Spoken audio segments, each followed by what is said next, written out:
창업을 하면서 굉장히 크게 깨달았던 점 중 하나는 바로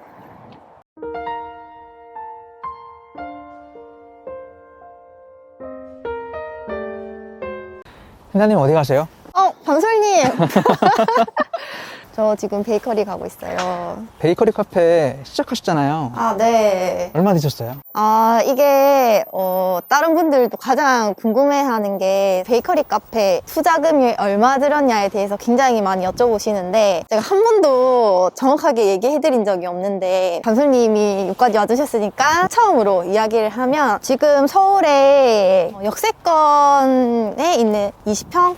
25평 사이에 저희가 한 2억이 넘게 들었어요. 이제 일반 카페랑 베이커리 카페랑 조금은 다른데 카페 같은 경우에는 제빙기, 커피 머신, 그라인더 전부 다 합쳐봤자 진짜 저렴하게 1,000만 원 이하로 할 수 있는 반면에 베이커리는 기본적으로 장비가 굉장히 돈이 많이 들어가거든요. 베이커리 장비만 하더라도 5,000만 원 넘게 쓴 것 같고요. 기본적으로 일반 카페는 1억 이하, 5,000만 원 이하로도 할 수는 있지만 베이커리 카페는 그것보다 훨씬 더 많이 든다고 생각을 하시면 됩니다. 그래서 요즘 유튜브 업로드가 뜸하셨군요. 맞아요. 카페를 처음 오픈하고 한 2-3달 정도는 시작하는 단계에서 할 게 너무 많은 거예요. 그거를 한다고 제가 유튜브를 뜸하게 했는데 이제 3개월이 지난 시점에서는 제가 굳이 가지 않아도 저희 사장님이랑 직원분들로만 이제는 돌아가는 시스템이 되어버려서 다시 제 본업인 부동산으로 열심히 할 수 있게 되었습니다.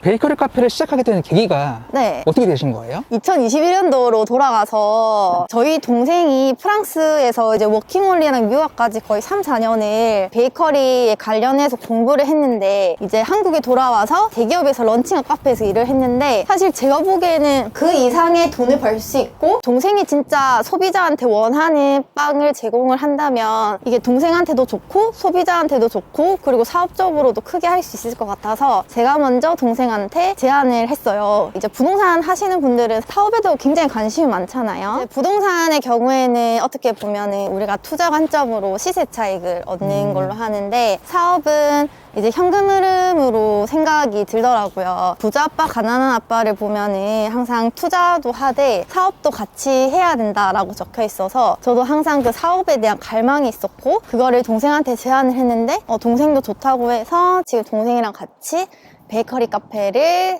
첫 창업을 하였습니다. 축하드립니다. 감사합니다.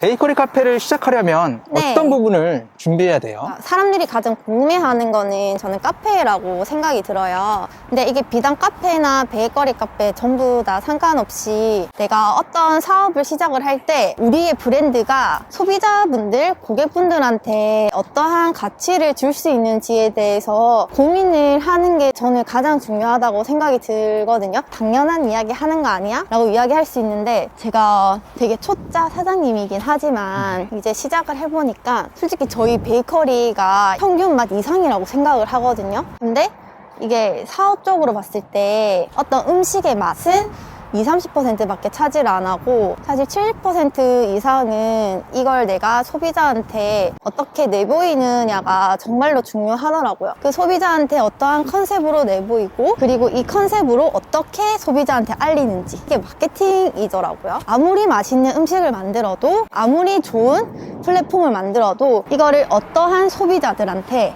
어떠한 컨셉으로 어떻게 제공할 수 있는지에 대해서 계속적으로 고민해야 되는 게 저는 가장 큰 거라고 생각을 합니다. 카페 창업이 처음이신 거잖아요. 그쵸. 초반에는 분명히 힘들었던 시기가 있었을 것 같아요. 맞아요. 가장 힘들었던 거는 사실 내가 아무리 좋아하는 일이더라도 돈이 마이너스면은 그 일을 지속하기가 힘들거든요. 제가 2021년도에 부동산을 안 하고 베이커리를 하기로 마음을 먹었을 때 사실은 어느 정도 투자금이 든다라고는 생각을 했었어요. 그런데 이게 막상 이제 저한테는 큰 돈을 그렇게 투입을 하고 매출이 발생하지 않는 시점이 인테리어 하는 시점이었거든요. 그냥 하는 건데도 몇 천만 원이 그냥 깨지니까 이거를 내가 어떤 선까지 적정하게 투자를 해야 하는지에 대한 고민이 가장 많았고요. 그리고 아까 전에 제가 말씀을 못 드린 것 중 하나가 사실은 그 수익률이에요. 내가 이걸 어느 정도까지 매출을 올렸을 때 어떤 수익률을 받을 수 있는지에 대한 것들이 대략적으로 계산이 되어 있어야 되는데 첫 창업 하시는 분들이 그걸 계산하기에는 쉽지 않은 부분이라서 만약에 이제 내가 뭔가 사업을 하고 싶다, 창업을 하고 싶은 분들은 이미 창업을 하신 분들한테 조언을 얻는 게 저는 굉장히 중요하다고 생각이 들어요. 그래서 저희가 첫 오픈을 했을 때 생각보다 사람이 굉장히 많이 왔거든요. 그 매출을 가지고 어떤 수익률이 나오는지 시뮬레이션을 해보니까 수익률이 거의 없더라고요. 왜냐면 커피는 이제 한 잔씩만 사는데 베이커리는 이거를 계속 담을 수가 있기 때문에 손님이 꽤 왔음에도 불구하고 남는 게 크게 없어요. 그래서 여러분들이 그런 수익률 정도까지 내가 이거 어느 정도 손님이 받았을 때 어떤 수익률이 나올 수 있는지까지를 대략적으로 계산을 하고 시작하는 게 저는 가장 중요하다고 생각합니다. 창업을 하면서 굉장히 크게 깨달았던 점 중 하나는 바로 감사함입니다. 무슨 감사함이냐. 우리가 치킨을 하나 먹을 때도 생닭을 마트에 가면은 4,000~5,000 원이면 살 수 있는데 왜 치킨 값이 2만 원이냐. 그리고 배달 값이 왜 4,000원이냐.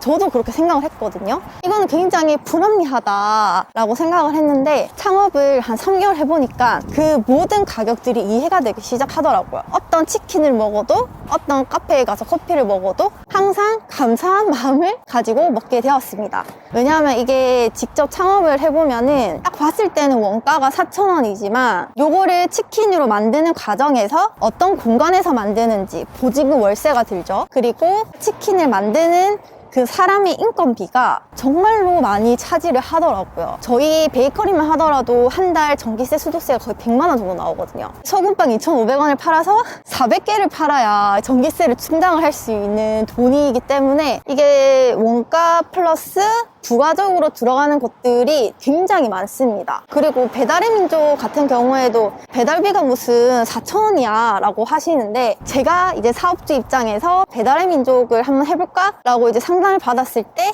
기본 배달비가 한 건당 4,000원 이상이 나와요. 그러면 점주 입장에서는 예를 들어서 커피 2잔을 8,000원을 파는데 그 4,000원을 감당을 하면 단가가 아예 안 나오고 솔직히 마이너스거든요. 그래서 이 창업을 하면서 자영업자분들 에게 감사함을 느낀 게 제가 얻은 수학 중 하나가 아닌가 싶습니다.